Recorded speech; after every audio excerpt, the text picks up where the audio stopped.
So the T20 World Cup is nearly upon us. 10 teams in Australia fighting it out to be called champions of the world in the shortest format. Australia, of course, favourites, but England in with a chance, and several other countries besides. With me, I have Laura Marsh, a veteran of the England side, and Nick Friend, the cricketer's England women's cricket writer.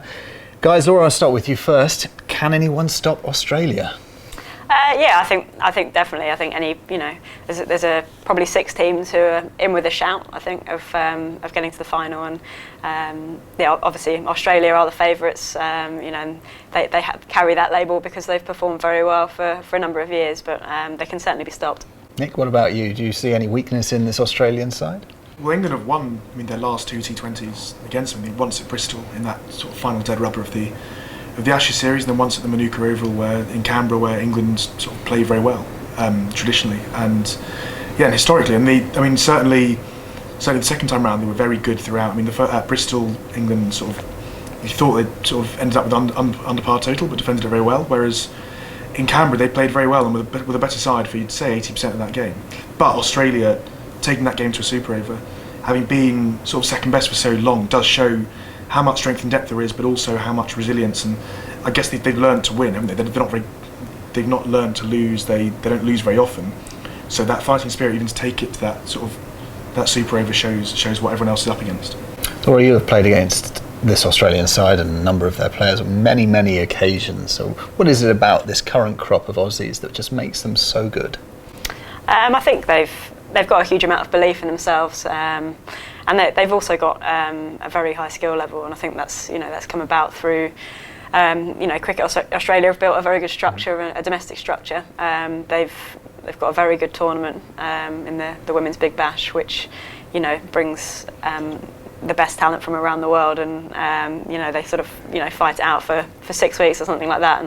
And I think that sort of really helps the current crop of Australian players, but it also really helps to kind of bring through some of the younger players, and when the likes of an Annabelle Sutherland or Taylor Vlaminck, those sorts of players, when they get their chance, I think they've almost like learnt some of those skills that they need to perform at international level. They've been able to learn those on the domestic stage, which I think has sort of really helped their progression. And the WBBL is, of course, something that has helped them progress beyond anyone else in the world. I think the ECB are now trying to find a way of rectifying that. They think that the regional hubs and the 100 might be a way of doing it. But Nick, they've also got a good team at the moment. So what do you consider this England side capable of doing in Australia? They'll go out there with the intention of winning it. Obviously, I think it's very easy to look at that Women's Ashes series in isolation, and you sort of hope that that's not what this era of England players, get sort of pigeonholed as.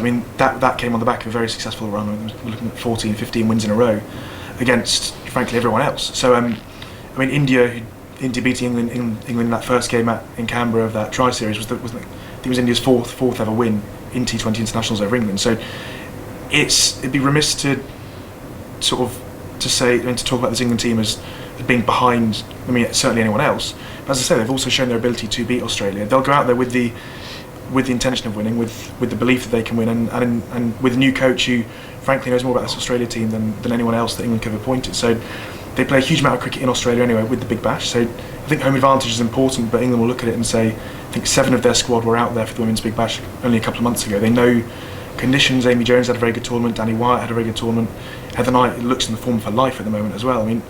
They'll believe they can win. As they should do. They are world champions. They're the last team to pick up the 50 over trophy. So, they go out there certainly with a huge amount of respect from everyone else.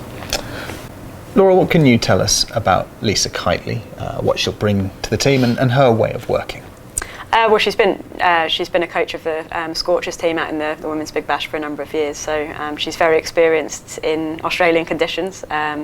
She'll know a lot of the players on the global stage as well, so she'll bring a lot of insight and knowledge into sort of some tactical things and some strategies, I suppose, to try and be effective on the pitches out in Australia, which I think will be important. And I guess it's not only hard for the players sometimes to transition with the new coach, but I guess it will take Lisa a bit of time as well to kind of find her feet and get the balance of the side that she wants. And she's certainly got a fantastic group of players to pick from.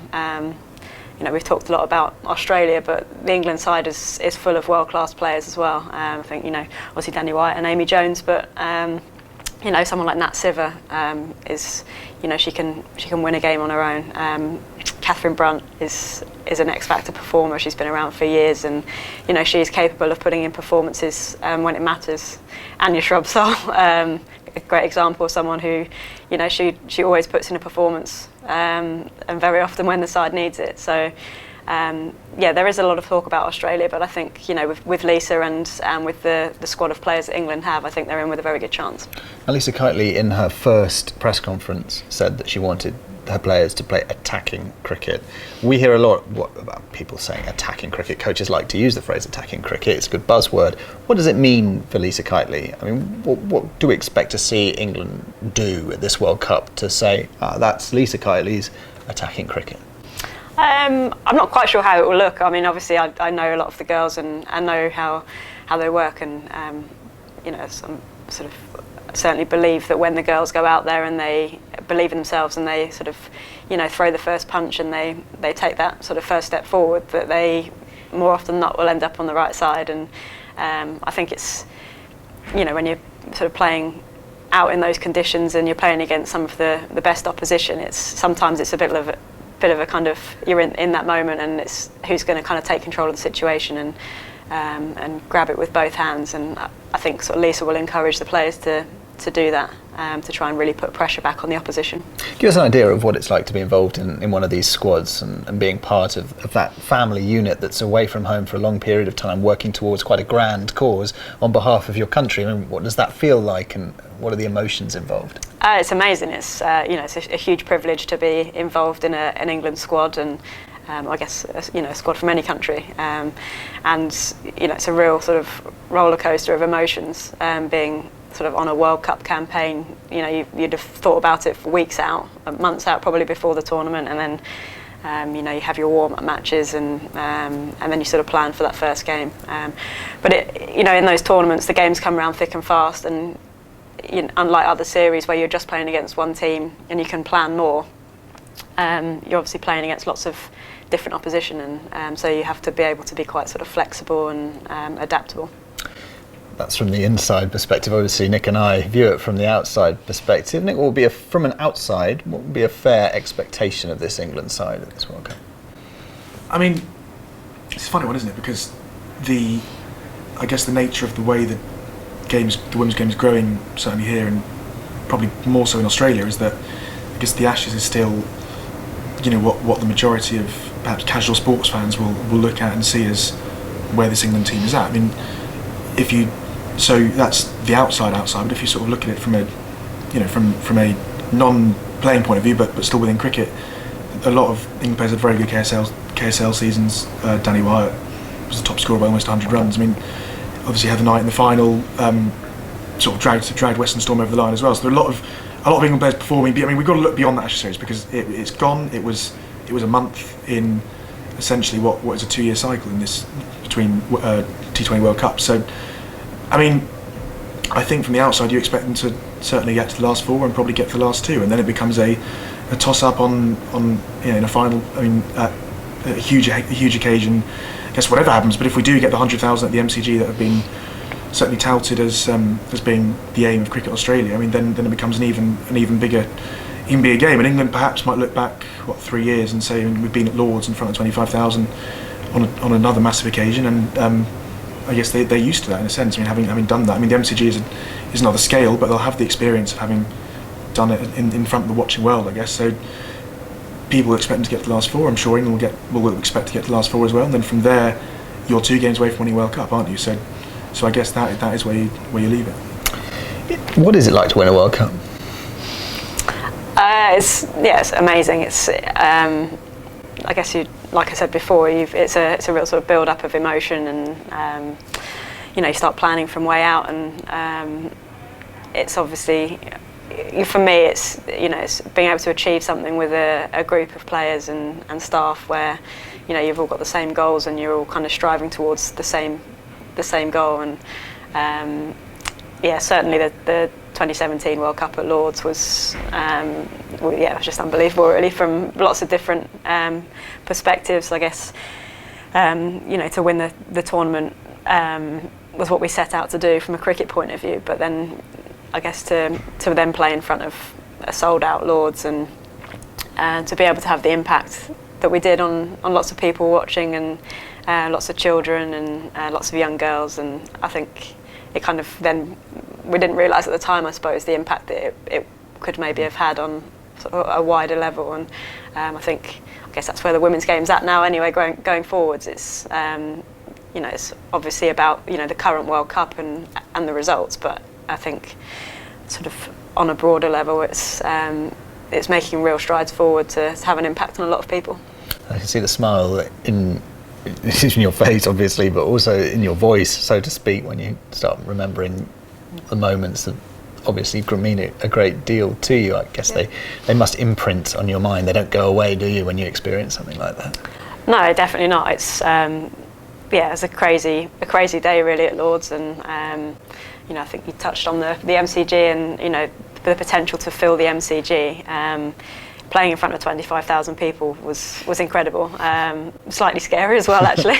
I remember kind of my way of dealing with it was to try not to address the fact that there were that many people there, and I just tried to really stay kind of focused on what I was. How easy is that? On what I was trying to do. It was okay until a point where I was out on the boundary and I kind of lost, or it was in between balls or overs, and I was walking around and I kind of looked around, and then it kind of was like, oh my God, there's like 25,000 people here, and this is incredible, really, that we were playing in a final at Lords, and yeah, it was amazing to be a part of. Obviously, amplify that by a factor of 3.5, and you get the MCG. So there's an initiative from Cricket Australia, from the ICC, to fill the MCG for the final in March. That would be 84,000 people at a women's cricket match. I believe that would be the largest crowd for any female sporting event ever. Yeah. First of all, guys, do we think that is achievable? And if it is achievable, what does it say about women's cricket in 2020? I think what we've seen this year with Women's Big Bash is really significant. I think the way Cricket Australia work is very methodical, certainly with the way they've grown the women's game, and I don't really think they've done anything to this point that they don't think can be achieved. And I think everything they've done has worked. And going to a standalone competition this year, as they have done with last year now with the Women's Big Bash, I guess having spoken to the head of the tournament before it started, was essentially, it wasn't doing it for the sake of it, it wasn't doing it for any reason other than, frankly, commercially it made complete sense. The audience is there. I think he said that they'd done a survey the year before of the most popular players in Big Bash competitions, and regularly Alyssa Healy and Elise Perry featuring that top three alongside your David Warners, your Aaron Finches, whoever's around in the men's competition at that time. So these women are among the top sports stars in Australia. That said, I think with that being said, I think it's really significant that Australia are in that final, if we're looking at filling that stadium. But if they are there, this is a team that I think has come to mean an awful lot to Australia. They're exceptionally successful. In Elise Perry, we're looking at someone who's played at two World Cups in two different sports. She's, I guess, a sort of generational athlete, male, female, whatever. I mean, she's pretty exceptional, and she is the leading name in a team that has done some pretty extraordinary things in women's sport and in Australian sport. And so, from that perspective, if Australia are in that final, I would fully expect the MCG to be pretty close to being 84,000 full, or whatever we're expecting it to be. I mean, everything that Cricket Australia has done with the way they've brought in parental care policies,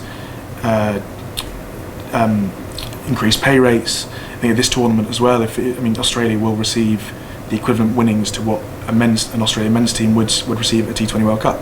Everything's been done to normalise this, to normalise Australia and women's cricket being played in the same environment that the men's game's being played in. So yeah, if Australia are in the final, I'd expect to see 84,000 people there. We saw in the FIFA Women's World Cup last year that it's perfectly possible to have this. There were crowds of 60,000 plus there.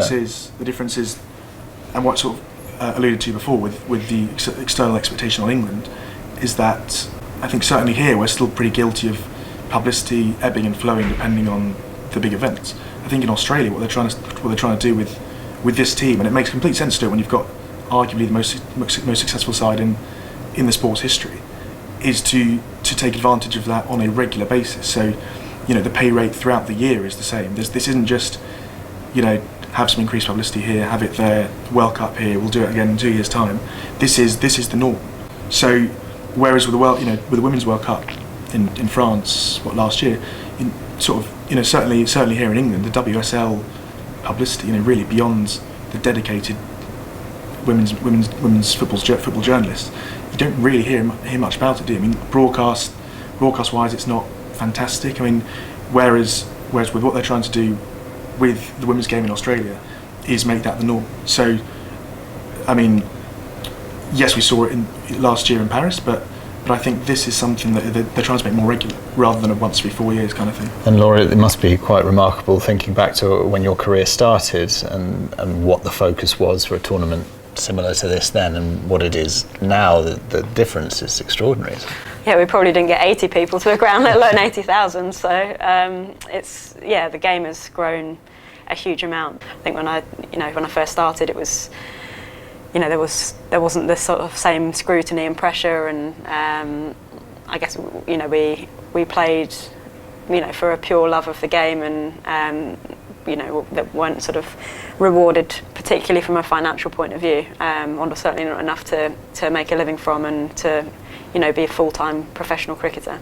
So obviously that transition into professionalism really helped to move the game forwards, and sort of helped to really sort of push the England team forwards. And yeah, I think as you mentioned, Cricket Australia obviously they're kind of always setting the bar that little bit higher, and other teams are kind of fighting to keep up, which I think is really healthy for the women's game. And I think as a spectacle and a tournament, I think this World Cup has got the potential to be the biggest one yet, in terms of attendance, spectators, but also I think skill level as well. I think the players are.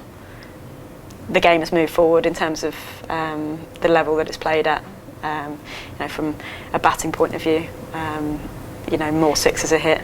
The pitches we play on are better, so obviously that helps.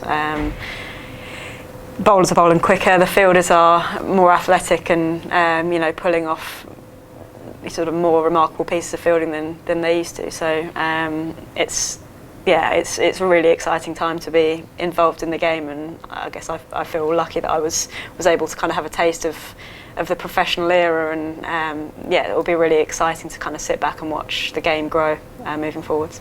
Of course, it's not just about Australia at this World Cup, and it's not just about England either. There are 8 other sides, and several of those will go into it thinking they've got a reasonable chance to cause an upset. Let's start with South Africa, because I know that you quite like the team or the squad that they're taking to the tournament. Laura, what is it about these South Africans that makes you think, well, hang on a minute, they might be able to spring a surprise here?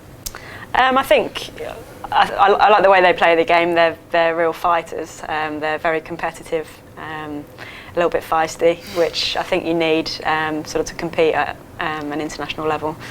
But aside from that, they've got some very talented players, and players with a lot of potential to sort of really excel on the global stage. And I think, obviously the likes of Lizelle Lee, Marizanne Kapp. They've been consistent performers for them for a long time, but they've also got a sort of some depth as well, and I think they'll be really hoping that some of those other players can stand up for them.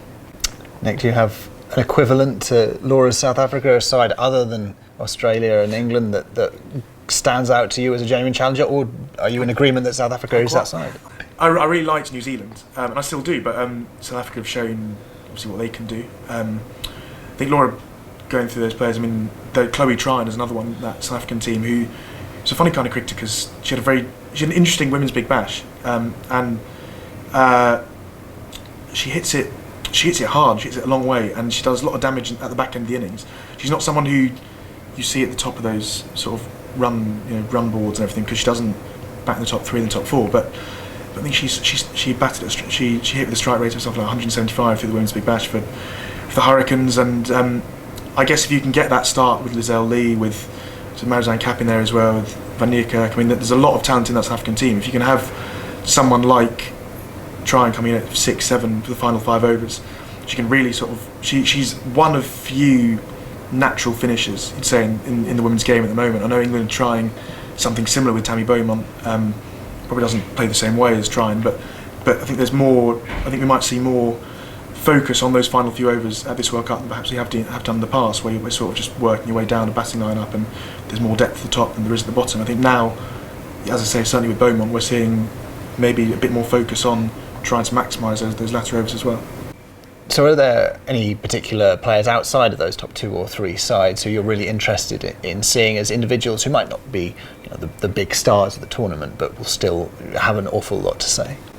I think somebody who is already in a career has had a big impact in world cricket is Deandra Dottin, and for me as a spectator of this World Cup, I think hopefully watching her in full flow with the bat would be fantastic, and she's very exciting to watch. She hits the ball a long way, and when she gets going, it's can be a bit scary for the bowlers, really. I think West Indies in general, their top 5 have the capacity to score some big runs in Australian pitches, which will be fast and true, and hopefully with a few smaller boundaries here and there, we might see some big totals from them. Definitely, the way they play, they're explosive. They play with a lot of flair, and they are certainly capable of putting in some brilliant individual performances, and if they can do that consistently, then as a side they could go a long way in the tournament. And Nick, what about you? Where do you see the excitement outside of those big teams? I think it's quite an interesting tournament. I think every team has someone. I mean, even if it means there's a lot of pressure on individuals. I mean, someone like Chamari Atapattu with Sri Lanka and Bismar Maroof with Pakistan. And there's a lot of, and certainly with Bismar. I mean, just going by the series in Malaysia and against England in December, you're sort of hoping that she goes and scores 60-70% of the runs for her side, but she's shown that she's good enough to do so. As has Atapattu made 100 late last year against Australia, and I mean there aren't many players that have taken Australia down quite like she did in that series a few months ago. Thailand are obviously interesting because they'll be an unknown quantity. I mean, without being too cliche about it, the vast majority of the players at that competition will not have played against them, will not have seen very much of them. A few of them have been on tours, sort of development tours, and played against Big Bash sides pre-tournament. But I mean, Laumi, Tipok, the captain, Natai Puchatam has taken more wickets in the last 12 months than anyone else in world cricket in T20 internationals. So they bowl a lot of spin. They'll have to hope for the right conditions, I guess, at times. But they came through a qualifier. They weren't expected to come through. It wasn't. I mean, they've won 17 T20 internationals in a row. To a certain extent, being there is a success for them. But at the same time, once you get there, no one goes to a World Cup and just rolls over, do they? I mean, you sort of go and they've got 1 in 10 chance of winning it. I mean, that's what they'll be believing anyway. I mean, they'll be really interesting to watch, and they're a great blueprint to every other women's side out there. I mean, we talk a lot about the big 3 with the men's game and the establishment and the closed-off World Cups and all that, but actually what Thailand have shown, and I think what Brazil did a couple of weeks ago with the women's central contracts out there, is that they are an example of what is possible in the women's game, and it's a chance for less established cricketing nations to climb their way up to the top table without as much prejudice perhaps as there is in the men's game. So they are flying the flag for a lot of countries. Thailand, of course, in the same group as England, so we'll get to see them playing against Heather Knight's side. Laura, what does the story of the Thais getting to this World Cup mean to you and to cricket in general, women's cricket in general? It's a fantastic cricket story, really. I remember the day that they qualified, and it was fantastic to see what it meant to that group of players to sort of know they're going to represent their country at a World Cup. It's a fantastic story, and I think you'll sort of see it more and more now as the game sort of grows and moves forward, is some of the emerging countries sort of climbing the ladder and being able to compete against some of the more fortunate sort of funded countries. It's it'll be really exciting. I think they'll have a fantastic time. I hope that they really kind of embrace the opportunity and just sort of and love it. Really, I'm sure they will. They're, you know, it's not something they'll have experienced before, and I think they'll certainly enjoy it. They'll be well supported, won't they? Because everyone loves an underdog, and there are 10 teams to follow, and you know the games will be well attended, and people want to see Thailand do well, I'm sure. There'll be an awful lot of Aussies supporting Thailand in that game against England, won't there? That's for sure. We're almost running out of time, so before we do go, I'm going to get a quick prediction from both of you, and are either of you going to tell me not Australia for this T20 World Cup? Laura? Yes, I'm going to say England are going to win. Great. Nick? I'm going to say home advantage. That's not a prediction. Australia. Okay, I was going to ask how comfortable that fence was, but you've come down from it on the side of the favourite at least. Thank you to Laura and to Nick for your time today. The cricketer will be all over the Women's T20 World Cup over the course of the campaign, which begins on February the 21st. Nick will be following the exploits of the England team, but we'll have coverage from across the tournament. Make sure that you go to thecricketer.com/World Cup for our World Cup portal, where we've profiled all 150 players involved. There's a fixtures wall chart to download to keep up to date with the tournament as it goes along, and plenty of video previews courtesy of Laura's insight as well. So lots to look forward to over the course of 3 weeks of fantastic cricket down in Australia. But for now, goodbye.